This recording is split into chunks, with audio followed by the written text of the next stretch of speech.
This is a story about Senor Coyote. Perhaps you haven't heard of him, but he is quite well known in Mexico. Senor is a trickster, and he gets into trouble a lot. But he also gets out of trouble because he's very clever. But at the same time, he is estupido. Yeah, Senor Coyote, well, he's stupid too. On this particular sunny day, he's very lazily strolling along down the desert trail between the two mountains in the valley, enjoying the lovely chirping of the sparrows and humming to himself, when suddenly, from behind him, two large, ferocious dogs spring out at him, baring their fangs and growling, and they run along on each side of him so that he can't jump off the trail and hide in the underbrush. Senor Coyote reacts. He springs far ahead of the bullies and hightails it for the open country. And as he's running around the bushes, the cacti leaping from rock to rock across dry gullies, he's smirking to himself because he's getting far ahead of the bullies. He can hear their barking getting fainter and fainter behind him, and he's getting a little puffed up with the thrill of the chase. I am the fastest runner in this valley. Those stupid dogs are too big, too heavy, too slow. They will never catch me. And suddenly, two more ferocious dogs rise up right in front of him. Senor recognizes the larger of the two because he had stolen the rabbit dinner from under his nose just the day before. Oh, Mamma Mia, I am being ambushed, but I am smarter and cleverer than these stupid dogs, and he veers off to the left and hightails it again around through the country, and the two teams of dogs take turns chasing Coyote back and forth across the desert all afternoon, and they take turns, but Senor can't, and he begins inevitably to tire.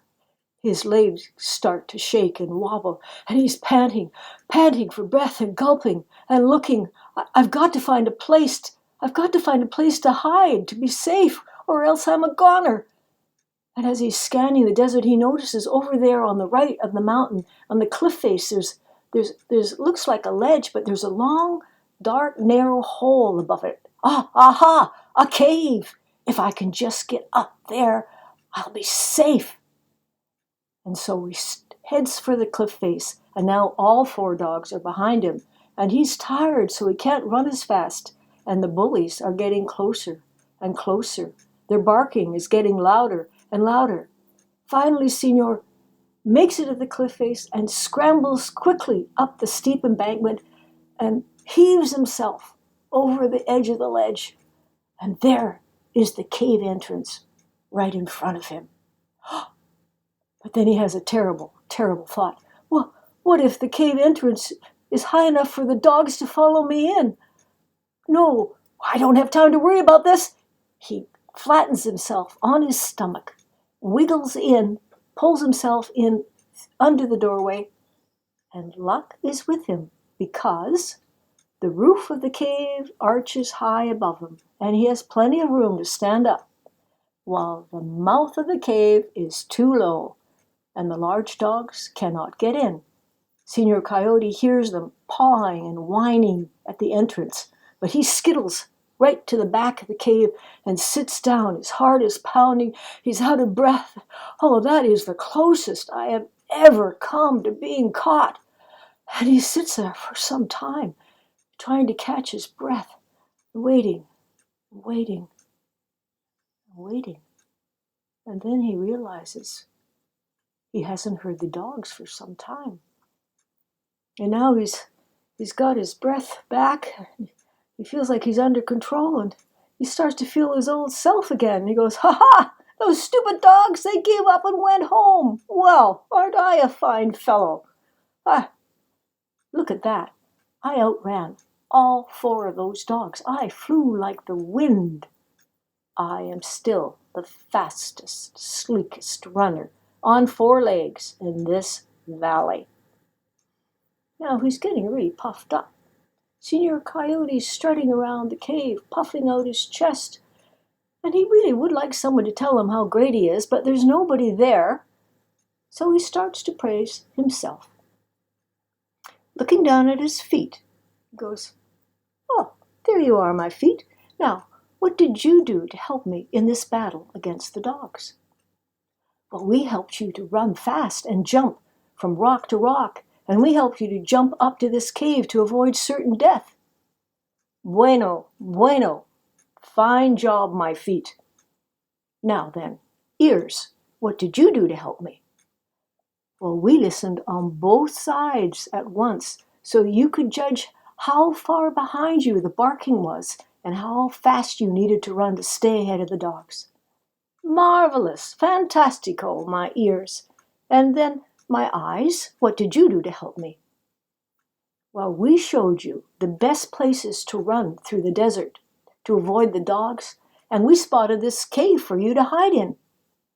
"Magnifico, my wonderful eyes.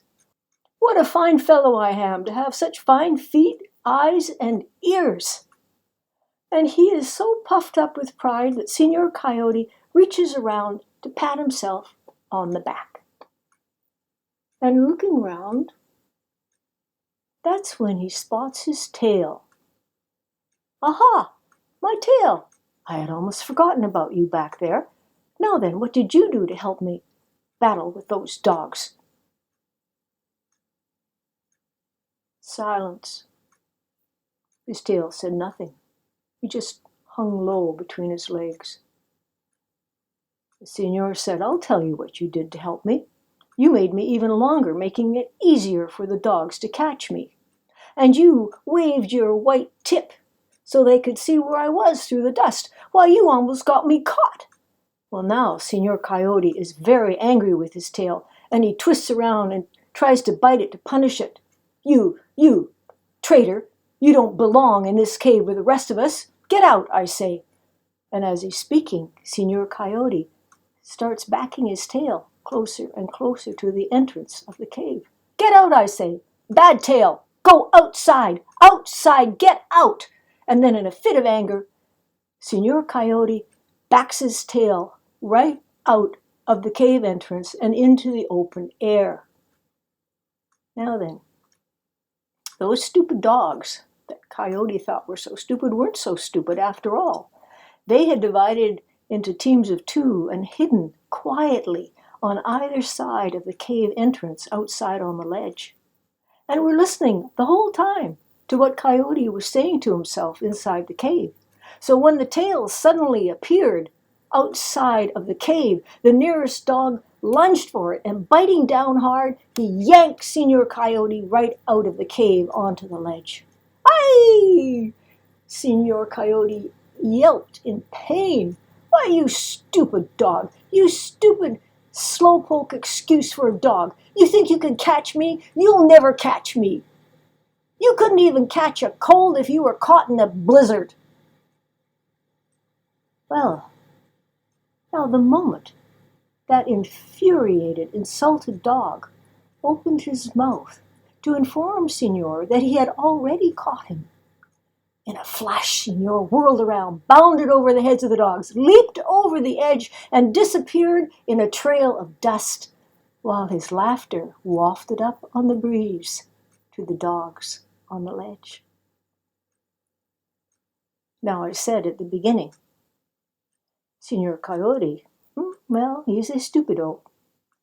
But at the same time, he can be very clever when he needs to be.